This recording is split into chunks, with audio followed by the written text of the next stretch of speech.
C'est une référence à Jean-Paul II et ses fameuses paroles « N'ayez pas peur » qu'il avait prononcées en pleine guerre froide pour le peuple européen.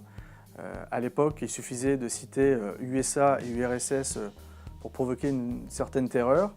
Aujourd'hui, ce sont d'autres lettres, GAFA à l'ouest, Batix à l'est, qui provoquent une sorte de fatalité, de paralysie.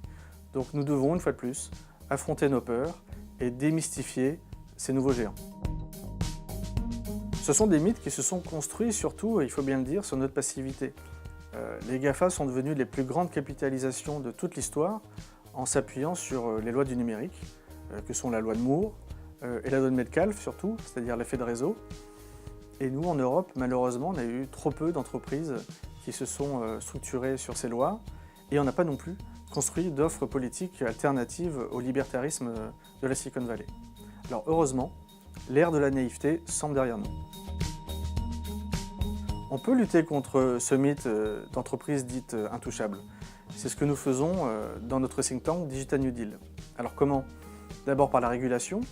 L'amende historique de 2,5 milliards d'euros contre Google Shopping pour abus de position dominante est un fait majeur. C'est l'aboutissement de 7 ans de travail de lobbying d'Olivier Sichel, notre président fondateur, qui a été concrétisé par la commissaire européenne Margrethe Vestager.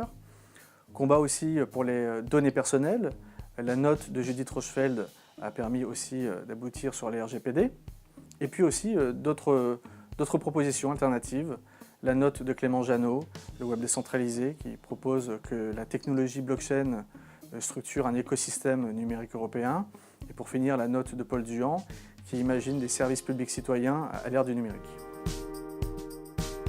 La fin d'un mythe est tout à fait possible. La note que nous publions aujourd'hui, Syndrome de Stockholm numérique, ne se contente pas d'appeler un sursaut. C'est une proposition concrète qui ose concurrencer les GAFA sur le cœur de leur système, les Operating Systems, OS. C'est vraiment le début d'une indépendance technologique européenne et un grand pas pour la souveraineté numérique et politique.